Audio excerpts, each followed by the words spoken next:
Bonjour à tous, donc aujourd'hui ce sera pas une émission comme les autres, ce sera une émission exceptionnelle. Nous ne parlerons pas d'une association ou d'une maladie, mais de la série Les Bracelets Rouges et nous terminerons par la chronique d'Estelle. Salut Estelle. Salut. Salut Simon. Salut Ophélie. Bienvenue dans Ma Santé d'abord, la nouvelle émission de santé sur Syllab. Ma santé d'abord. Donc salut Audran. Salut. Donc aujourd'hui, du coup, voilà, on accueille Audran Catin, donc alias Thomas des Bracelets Rouges.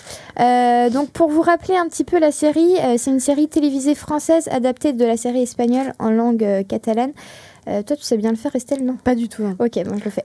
Alors, Paul Céleste Belmeyes, ça a été bien dit? Ouais, super. Ça va. Ok. Alors, la série a été diffusée sur TF1 au mois de février. Donc voilà, donc comment tu vas, Audran? Ça va très très bien. Ouais, ça va, les Rennais, ils ont été sympas avec toi? Ah ouais, formidable, très bien accueilli. Ça va. Donc aujourd'hui, on aura aussi Clara qui sera avec nous, qui a participé au concours. En fait, on avait mis en place un petit concours sur Facebook et sur Instagram pour rencontrer Audran. Donc aujourd'hui, tu es avec nous. Tu viens de Paris? Oui. Ça va, ça a été aussi la route? Oui, ça a été. Bon, bah tant mieux. Alors, donc, j'espère que vous avez tous regardé la série quand même. Estelle, t'as regardé? Bah non, bien sûr. Bah oui. Merci, je peux compter sur toi, hein, franchement. Donc, c'était quoi, à toi, ton moment préféré? Oh là. Voilà, c'est compliqué de répondre. Ah ouais? T'as même pas sorti les mouchoirs, toi? Mais si, mais franchement, j'ai pas un moment en fait. J'en ai plusieurs. Donc je sais pas, je pourrais pas dire un moment que j'ai préféré. Ah ouais? Ouais. Et qu'est-ce qui t'a touché le plus dans... C'est pareil, c'est compliqué de répondre. Oh là là. Qu'est-ce qui m'a touché le plus je pense que ce qui m'a touché le plus, c'est l'amour qu'il y a entre... Enfin, l'amitié, mais qui s'entremêle d'amour, entre tous les personnages. Alors qu'ils ont tous une maladie ou quelle que soit, qui est différente, qu'ils l'apprennent plus ou moins tard. Moi, j'ai trouvé que c'était... que malgré tout ça, en fait, malgré leur vie intramuros, entre les murs de l'hôpital, c'est ça. Même avec le personnel, du coup... c'est ça, c'est intéressant. Oui, c'est ça que le kiné explique au personnage Clément, là. Oui, mais c'est ça, vivre, quoi, finalement. C'est ça, c'est s'engueuler, c'est se prendre la tête, c'est rire, pleurer, c'est ça, vivre. C'est pas toujours tourner autour de la maladie, quoi. Non, c'est ça. Et puis, c'est pas tout rose tout le temps, c'est ça, voilà. Ouais. Du coup, est-ce que tu peux nous rappeler vite fait ton rôle dans la série? Oui, donc c'est Thomas qui entre à l'hôpital donc dès le premier épisode et qui va se faire amputer de la jambe gauche parce qu'il a un cancer du tibia. Donc voilà. Et après, en fait, il va rencontrer un ami, qui va devenir un ami, mais qui lui aussi a été amputé dans la même chambre que lui. Et donc, ils vont se lier d'amitié. Et c'est le début de leur histoire, tous les deux. Et donc juste pour vous faire un petit résumé de la série quand même pour ceux qui ne l'ont pas vu, en fait la série raconte l'histoire, donc comme tu disais, de plusieurs jeunes qui se sont rencontrés pendant leur hospitalisation. En fait Estelle l'a résumé, mais des amitiés secrètes, une histoire d'amour aussi. Et ce qui est mis en avant aussi, moi je trouvais que c'était pas mal le regard des autres, que ce soit dans les relations familiales où on a pu le voir du coup entre Thomas et son père, ou sentimentales, justement comme tu disais, entre Clément Clément avec Thomas, donc c'était super intéressant. Est-ce que lorsqu'on est acteur, on regarde les épisodes? Ah oui, on nous envoie les épisodes en interne et puis on les regarde les 6 d'un coup, sans pub justement.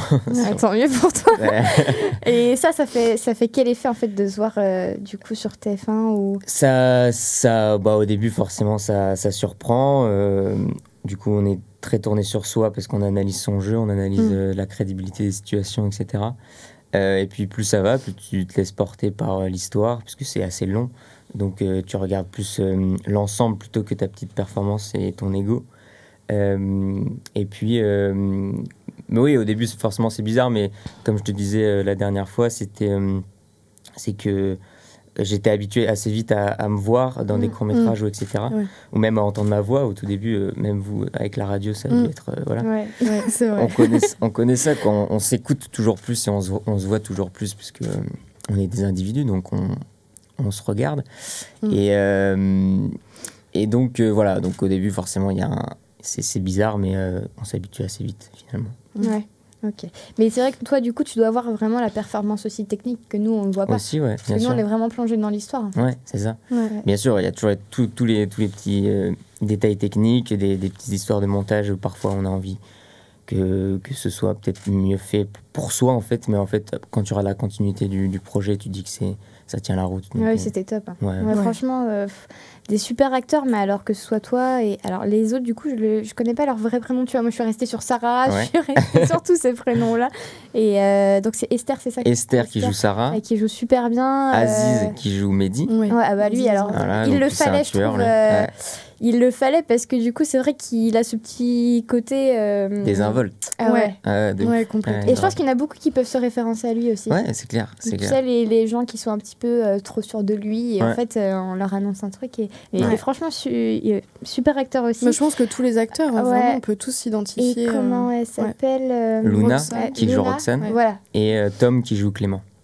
Oui, voilà, ouais. c'est ça. Et comment. Et comme c'est. Et comme c'est Marius, il s'appelle. Ouais, Marius. c'est ça. Ouais, le petit D'accord. Marius. Donc c'est vrai que c'est intéressant. Ça a été quoi ton ressenti en tant qu'acteur par rapport à la maladie? Parce que du coup, tu as dû te mettre à la place d'un malade. Ouais, c'est ça. Bah écoute, moi ce que je dis souvent, c'est que à partir du moment où tu te rases le crâne, t'as 50% du truc qui est fait, quoi. Ouais. À partir du moment où tu te vois les cheveux rasés, il y a du travail personnel. Moi, c'est ma cuisine. Après, ça, c'est du travail. Donc, c'est moi qui me fais ma petite histoire, ma construction de personnage, etc. Le texte aussi, le travail avec le texte. Essayer que ce soit le plus parlé possible, le plus naturel. Mais en fait, oui, à partir du moment où tu te rases le crâne et que tu as le regard des autres, la majeure partie du travail est faite, quoi, en fait. Oui, parce que de ce que j'ai vu, enfin de ce que j'ai entendu, parce que j'ai regardé aussi Quotidien où j'étais passée, il disait que tu allais dans le métro pour voir le regard des gens, c'est ça? Je me suis fait, oui, ça c'était juste un petit kiff pour moi, pour voir un peu ce que ça pouvait faire. Et oui, tout de suite, on le ressent. Il y a non, il n'y a pas à chier. Ouais. Même si les gens se demandent pas forcément, peut-être parce que j'ai pas forcément.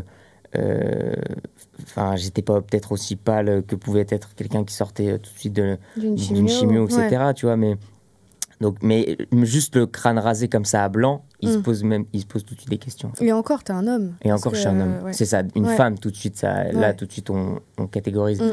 Un homme, on peut se poser différentes questions, mais tout de suite, en fait, il y a un regard. T'es un jeune, t'as le crâne rasé, tout de suite, on se pose des questions. Ah bah oui, c'est clair, on en parlait dans la dernière émission, hein, d'ailleurs, de la maladie de Crohn. Et c'est vrai que le regard des gens, que ce soit toute maladie, hein, même complètement. Au final, de ce qu'on a pu parler, c'est vrai que c'est assez compliqué. Et c'est assez humain, finalement. Enfin, on peut pas vraiment en vouloir aux gens, finalement. C'est instinctif, peut-être. C'est instinctif, en fait. Ouais. Alors forcément, après, il y a les différentes personnalités qui arrivent à surmonter ça et à dire, bon, bah, c'est comme ça, etc. Il y a ce palier-là, mais en fait, à partir du moment, c'est comme quand tu vois quelqu'un qui est blond, quelqu'un qui est brun, quelqu'un qui est de couleur métisse. Enfin, t'es obligé, en fait, à partir du moment où quelqu'un est identifiable par son physique, en fait, t'es obligé. Après, il faut passer les barrières du physique, c'est tout. C'est ce que, en fait, on a résumé un petit peu ce qu'on disait aussi. Par rapport à la surdité, voilà, c'est ça. Est-ce que tu peux nous résumer un petit peu ton parcours ? Ouais.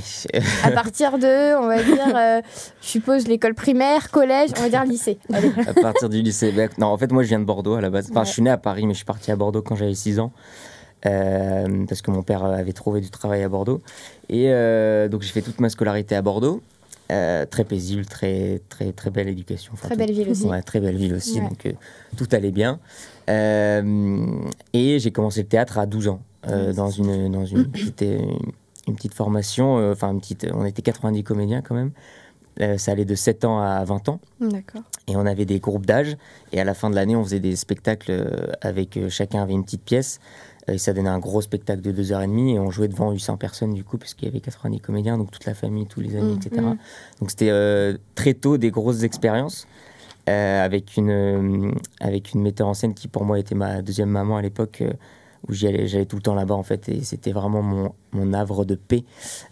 C'était Béatrice Bénéro, qui est une très grande metteur en scène, très grande professeure, très grande pédagogue aussi.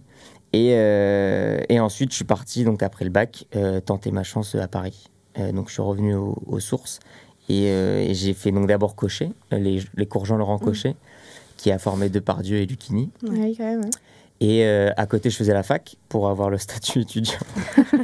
Et Parce aussi que en t'habites à théâtre. Paris, je pense que t'es un petit peu obligé. Ouais, j'étais obligé. Ma mère C'est m'a clair. demandé, il faut absolument que tu aies ce statut. Donc ça, j'ai assuré ça. Et puis après, je suis parti parce qu'il m'a appris la rigueur, etc. Donc c'était très bien, mais il fallait que je parte pour essayer un peu de construire des choses par moi-même.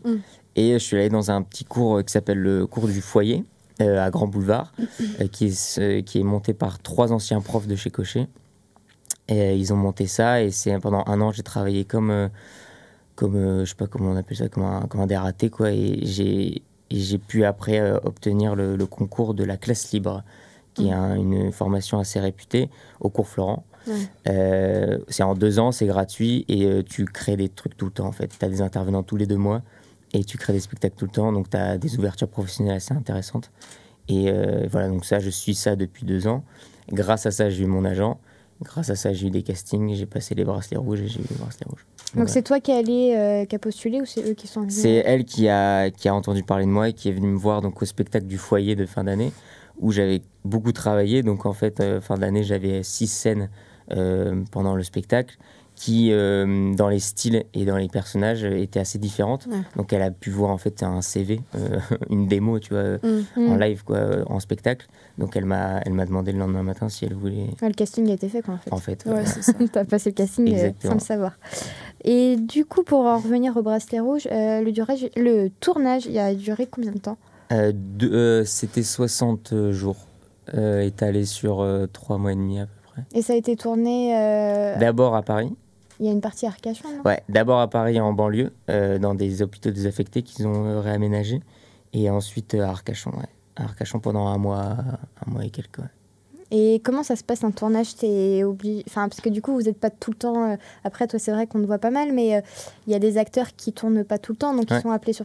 Comment ça se passe? Parce que nous, c'est vrai qu'on voit la série, mais on a du mal à s'imaginer. Bah, c'est comme une petite entreprise, donc il y a tout le monde qui a son poste. Ouais. Donc on se rend pas compte, mais il y a vraiment énormément de monde. Pour chaque poste, il y a 3 personnes au moins. Donc il y a je sais pas, on va dire il y a 20 postes, tu vois ce que je veux dire. Tu fais le calcul, c'est vraiment une fourmilière. Et après, bah oui, en fonction de tes jours, tu as des feuilles de service, en fait, qui sont des trucs où tu sais que tu as tes jours de tournage. Et puis, on t'appelle, et puis tu as des chauffeurs qui viennent te chercher, etc., en fonction de ton grade, on va dire, de comédien ou de silhouette ou de figurant. Et puis voilà, ça s'organise comme ça, quoi. Ouais. Et d'ailleurs, tu me fais penser que j'ai beaucoup aimé Michael Youn dans le personnage du père de Sarah. Esther. Ouais. Enfin, oui, du coup. Esther. Oui. Je trouvais que ça le changeait en fait d'habitude. Ouais. Par rapport, il le jouait très très bien en fait, le rôle d'un père qui apprend la maladie de sa fille, quoi. Ouais. Donc c'est vrai que c'était très intéressant. Mais ouais, on se rend pas compte d'un tournage. Ah bah non, c'est sûr que tant qu'on l'a pas fait. Bah non, t'aimerais bien toi, c'est ça? Bah oui. Ah ouais. Non, il y a énormément de détails, ouais, c'est très, Ouais. très, très détaillé. Surtout la télé, en fait, parce qu'il y a beaucoup de plans pour une scène, en fait. T'es obligé de la jouer des fois, plusieurs fois, ouais. Ça, voilà, ça, c'est la base, comme la Ouais. répétition au théâtre, en fait. Mais après, pour tout ce qui est télé, en fait, il y a beaucoup de découpage, en fait. Donc, on va te filmer... S'il y a un dialogue, on va te filmer toi, d'abord en plan large pour avoir les deux. Après, on va te filmer une personne et après l'autre. Donc déjà, il y a déjà un découpage de 3, mais ça, c'est le minimum, tu vois. Après, il y a beaucoup de différents plans, etc. dans les découpages, tu vois. Donc, c'est pour ça qu'en une journée de tournage, généralement, tu tournes 2 scènes, on va dire, de 1 minute à peu près, tu vois. Ouais. Et après, des petits plans de 30 secondes qui peuvent être juste des passages dans des couloirs, etc., tu vois. Donc, c'est très découpé, c'est pour ça que c'est très long et que... C'est du détail. Ouais. Ah oui, d'accord. C'est vrai que j'imagine pas du tout ça. Et c'est très quand tu passes du théâtre à ça, c'est très différent finalement parce que moi j'ai peut-être une petite préférence pour le théâtre, même si l'écran m'attire beaucoup. Mais en fait, donc au théâtre, tu répètes pendant 1 mois, tout le temps, tous les jours. Tu tournes ta scène après, quoi. Et après, tu fais ta pièce Ouais, et voilà, c'est c'est one ça. shot. Ouais. Mais avant, tu as eu tout le travail de répétition qui est très, très laborieux. Là, tu arrives et tu fais le travail de répétition sur le moment en préalable, forcément, on avait eu un coach. Mais là, tu le refais où tu répètes la scène jusqu'à ce qu'elle soit bonne, en fait. Et après, il y a tous les détails techniques aussi. Tu peux être toi bon, mais il y a tous les détails techniques qui peuvent ne pas marcher. De la lumière, du son, etc. Tu vois, c'est très chiant aussi, les bruits de pas, les bruits de comme ici en radio, si tu fais bouger un truc, machin, etc. Tout t'es ça. obligé de refaire. Ah oui, alors que toi, t'étais bon, tu vois. C'est horrible, tu vois. Donc il y a toujours ce côté-là qui est un peu le côté technique, en fait, où t'es pas maître de tout. Alors qu'au théâtre, c'est à partir du moment où le metteur en scène t'a fait un peu chier sur beaucoup de détails, etc., c'est pas toi qui. Il te manipule. C'est plus de responsabilité à la limite dans. Enfin, limite, ouais. Parce que si tu craques, c'est toi qui craques, quoi. Exactement. Après, au final. Après, t'es pas à l'abri au théâtre que y a le régisseur. Toi, t'oublies du texte, mais aussi que le régisseur, à un moment donné, fasse pas lance pas la musique au bon moment, ou alors la lumière soit mauvaise, etc., tu vois. Donc il y a toujours ces problèmes-là, mais ce qui était cool, en tout cas, là, une petite anecdote sur le tournage de Des Bracelets Rouges, c'est que la première scène que je devais tourner, c'était la scène où je voyais pour la première fois, devant le miroir sans ma jambe. Donc une grosse scène. Ce qui est compliqué dans ce genre de scène, c'est quand il y a écrit dans le scénario « il pleure ». Parce que du coup, tu dois te dire « je dois pleurer », tu vois. Là, il n'y avait pas écrit « il pleure ». En fait, cette scène-là, à la base, il y avait juste écrit que le mec se voyait dans le miroir. Et donc, il y avait quelque chose où, pour la première fois, il se voyait sans jambes. Et en fait, c'était la première scène, donc très dure à jouer. Je suis arrivé et il y a un truc qui a fait que peut-être que c'était la pression avec le tournage, et puis moi je m'étais mis dans un bain, etc. Et les larmes sont venues assez vite. Donc il a dit on garde ce fait du machin. Et ce qui était assez agréable à voir, c'est que du coup donc il me chope les premières larmes, etc. Et après ils changent de cadre, d'accord. Donc ils prennent par exemple un profil, tu vois, alors qu'avant je l'avais en face, tu vois. Et donc ça, tu te dis il faut que je garde les larmes. Ce que je veux dire. Donc c'est très compliqué. Ce que j'ai apprécié, c'est qu'en fait, ils ont changé tous les décors et toute la lumière, etc. En chuchotant comme ça, en disant est-ce que tu peux mettre le projo à droite, etc. Et en fait, ils ont vraiment respecté mon travail, et ça a été très agréable. Même l'ambiance du tournage en général était très familiale, et ça faisait plaisir. Ouais, ça se ressent aussi de toute façon pendant le film, quoi. Ouais, c'est vrai. Alors, comment en tant qu'acteur on se sent face à toutes les caméras, parce qu'avant tu étais au théâtre? Ça fait pas un peu bizarre de voir en fait que tu as parce que nous on le voit pas encore une fois, donc tu as plein de gens autour de toi, tu as les caméras, tu dois te fixer sur une caméra, tu dois penser à ton texte, c'est beaucoup plus compliqué qu'en fait d'un côté au théâtre où oui, tu as l'apprentissage comme tu disais du texte, mais tu n'as plus les caméras quoi, au théâtre. C'est ça. Comment t'as... En fait, au théâtre, la caméra, c'est un peu le public, parce que tu sais qu'il est là, mais tu le vois pas. Sauf que quand tu joues Moi, j'ai joué une pièce où j'étais vraiment dans le public parfois, etc. Là, c'est plus compliqué parce que tu allais regarder les gens directement. Mais oui, t'as plein de facteurs qui rentrent en jeu, dont la caméra, dont toute l'équipe autour qui travaille. Mais vu que là, quand ils te respectent, etc., ça va assez vite. Tu t'habitues assez vite, en fait. Quand tu sais que tu pars pour 60 jours de tournage avec eux, les premiers jours, forcément, t'as une espèce de pression parce que t'as tout le monde qui te regarde à chaque fois que tu t'ouvres la bouche. Ouais, c'est ça. Mais tu te dis qu'en fait, eux... t'as l'impression qu'en fait, quand tu joues, t'as envie de... Les premières fois, en fait, moi, je sais que j'avais envie de vite me débarrasser de la scène parce que c'était comme si j'avais une pression d'un coup. C'est à moi. Tout le monde se tait, c'est à toi.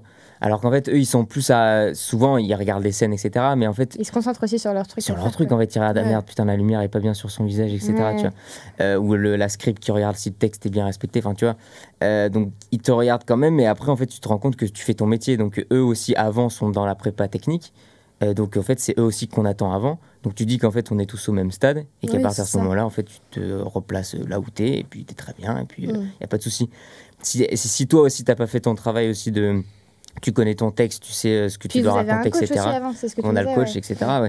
Donc, tu as une espèce de confiance qui fait que si toi, tu sais que ton travail, tu dois le faire, à côté, tous les facteurs à côté, en fait, sont assez futiles. Donc, parce qu'on est tous au même plan, quoi. On est là pour travailler, et puis on travaille. Bah moi j'avais quelques petites questions, parce que comme tu disais, donc tu as fait du théâtre avant, etc. Tu as fait quand même pas mal de choses, tu as fait du cinéma, de la télé, de la publicité, de la musique, du théâtre, des courts-métrages, tu as même fait une voix dans je sais plus quoi. Ouais, Franchement, elle a lu ton CV, mais... je bosse. T'as regardé les épisodes ce week-end, Je et en plus bosse. de ça, t'as regardé son Et, CV, quoi. et je voulais regarder un de ses derniers films, mais j'ai pas eu le temps. Ah oui. Donc voilà, et je voulais savoir, on a le même âge, tu as 23 ans, tu as déjà fait tout ça, c'est énorme. Je tiens juste à dire que tu as quand même fait 17 pièces de théâtre. Oui, alors C'est c'était quand pas même- 17. Enfin, Ah, c'est dans. je suis mal informée, Ah je là, travaille, mais je suis franchement, mal informée. Non, Estelle. si t'as dû regarder le CV, en fait, c'était que. Oui, j'ai regardé le CV. Ce dont je parlais, c'est à Bordeaux. Ouais, Les spectacles. c'était avec le théâtre en plus. Ouais, c'est exactement, ça. le Ok. théâtre en plus à Bordeaux. Et en fait, c'était. Alors, si, c'était des pièces, en fait, mais des pièces de 20. Oui, si, j'ai joué de. Bah si, ouais, si, eh si. ouais, voilà. Ouais, c'est ça. C'est des petites pièces de 25 minutes écrites par la fille de la metteur en scène, D'accord. qui est une très belle écrivain. Et donc, oui, 17, oui, Ouais. oui, on peut dire ça, oui. Mais Bah, moi, je voulais tu savoir- voudrais lui faire son CV après ou... Ouais, t'inquiète, je Ok, bosse là, merci, t'inquiète. ça marche. Moi, je veux savoir, tu as déjà fait tout ça. C'est quoi ton plus grand rêve que tu aimerais réaliser? Moi, j'aimerais faire, si je peux, j'aimerais faire des. J'ai pas de choses spéciales en général. Peut-être Ok. parler de. J'ai des thèmes dont je veux parler, Ok. dont l'âme et le fait de passer des choses aussi, parce que pour moi, on est des passeurs sur cette terre. Et donc, j'aimerais parler de ça. Sinon, en soi, forcément, j'aimerais monter des choses que j'ai écrites moi, Oui. parce que j'ai écrit aussi à côté. Ah, tu vois, j'avais pas ça dans le CV. Non, je le mets pas, non. Et tout ça, c'est secret. Tu peux mais le c'est- rajouter, Je s'il vais te le plaît rajouter, Merci. c'est des grands projets, donc il faut les sous, etc. Mais non, sinon, moi, j'aimerais faire en fait des trucs utiles, Oui. dont en fait des trucs comme ça qui parlent aux gens. Quand je vois des retours des gens du milieu hospitalier, etc., Ouais. ou même vous qui m'invitez, ça me fait très plaisir parce que je me sens utile en fait quand j'aborde des thèmes qui peuvent instruire certaines personnes qui n'auraient Ouais, c'est pas ça. la possibilité d'eux. Et là, je viens de finir un tournage pour une série qui s'appelle Philharmonia Oui. sur France 2 qui parle de la musique classique. Et donc, c'est encore un thème qui forcément n'est pas très abordé, etc. Et là, France 2, donc des chaînes publiques qui abordent ça fait plaisir. Donc, c'est encore utile. Donc, pour l'instant, c'est des trucs, on va dire, que j'ai pas forcément choisi. Mais pour l'instant, ça reste toujours dans quelque chose qui est utile et qui me plaît. Donc, j'espère continuer là-dedans, en tout cas. Ok. Ouais. D'accord. J'ai une dernière question. Enfin, t'avais livré, je sais plus où. J'avais peur du côté pathos, larmoyant, mielleux de Ouais. la série. Ouais. Du coup, aujourd'hui, qu'est-ce qu'il en est? Aujourd'hui, je suis assez agréablement surpris. Quand j'ai regardé les 6 épisodes, j'étais vraiment agréablement surpris parce que j'avais peur, ouais, justement, comme je disais, de ce côté-là. Parce que, moi, je regarde pas beaucoup la télé, mais je sais que TF1, ils ont tendance à sortir un peu les violons sur certains sujets. Donc, j'avais peur de ça, franchement. Vraiment, j'avais peur de ça, qu'on s'apitoie sur... qu'il y ait des plans hyper longs sur la jambe du gars. Enfin, je sais Ouais. pas, tu vois... On un va truc rajouter trop des caisses, Ah quoi. ouais, tu vois, vraiment des Ouais. caisses. Mm. Et le montage très rapide, nous qui parlons comme dans la vie de tous les jours, la musique un peu rythmée, etc., fait que les situations assez dures passent assez bien. Et puis c'est très beau aussi visuellement. Le gars, le chef opérateur, celui qui s'occupe de l'image dans le tournage, a fait beaucoup de cinéma indépendant avant, donc l'image est très chiadée. C'est pas un truc, Ouais. pas un truc TF1 blanc, enfin tu vois, tout dégueu, etc. C'est très beau. Donc il y a une forme et le fond qui est là. Donc non, moi je suis assez content finalement. Ok. Ouais. Et pour les prochaines années, est-ce que tu peux nous dire ce que tu nous réserves ou pas? Alors pour les années, je sais pas. Les mois qui suivent Ouais, déjà. C'est déjà bien. Ouais. Alors j'ai le 16 avril là, on monte une pièce avec des amis du foyer justement, mon cours d'avant. On monte Lilium, c'est une pièce sur un jeune vaurien qui, on va dire, a un peu raté sa vie, etc., qui passe à côté. Enfin, c'est un peu une pièce qui raconte les actes manqués. C'est très beau. On joue une date, c'est le 16 avril au Théâtre 14 à Paris. C'est un showcase, c'est pour pouvoir ramener des pros pour qu'après ils puissent le signer et puis le mettre dans un théâtre. Ok. Donc c'est un espèce de une démo, quoi. Donc ça va être très très bien, donc je vous conseille de venir. On viendra à Paris, du coup. On fera le lundi chemin inverse 16 que tu as avril. fait. et puis, voilà. 16 avril, ouais. C'est un lundi, À donc quelle c'est heure relâche, c'est à 20h30. Voilà, au théâtre 14. Voilà, moi, le lendemain, j'ai cours à 8h30. Ah, bah, c'est pas grave, on regarde Clara qui est là, elle est Il y pas a là Clara en cours. aussi, oui, c'est qui vrai. apparaît. Et voilà, donc ça, c'est pour ça. Là, je prépare le 2e tour du Conservatoire national d'art dramatique. J'ai été pris au premier, donc je suis très content. Félicitations. J'attends aujourd'hui la réponse Attends. du TNB, le Théâtre National de Bretagne. Là, Bah, on donc connaît, hein. c'est marrant que je sois ici en, Ouais. plus, en même temps. C'est aujourd'hui les résultats, donc on verra. Donc ça, je prépare les concours, on va dire, parce que ça me fait pas peur de ranquiller pour une formation nationale de 3 ans. Même si ça me met peut-être en parenthèse ma carrière professionnelle, ça me fait pas du tout peur. Donc, Ah, puis c'est vrai que la Bretagne, c'est... Ça change la vie quand même. Rennes, franchement, c'est bien quoi. non, mais tu vois, À j'étais 1h30 de Paris, les loyers sont moins chers. Ah, c'est clair. T'as bien dormi cette nuit en plus, J'ai c'était très calme. très bien dormi. Bah voilà. Franchement, bah voilà. Moi, j'adore Venez la à Rennes, Bretagne. c'est tout quoi. J'adore la Bretagne, ça m'attire tellement. Non mais tu verras, tu seras pris au TNB. Tu nous le diras. Hein. On Bah, bien t'envoie sûr, des bien bonnes sûr. ondes de toute Ouais, façon. c'est sûr. Non, mais surtout, j'ai 23 ans, je me dis, je perds pas mon temps, quoi. Non, Même je c'est le clair. gagne, je pense. Oui. Donc voilà, il n'y a aucun souci là-dessus. On remballe pour la série, la saison 2, mi-mai. On commence à Arcachon.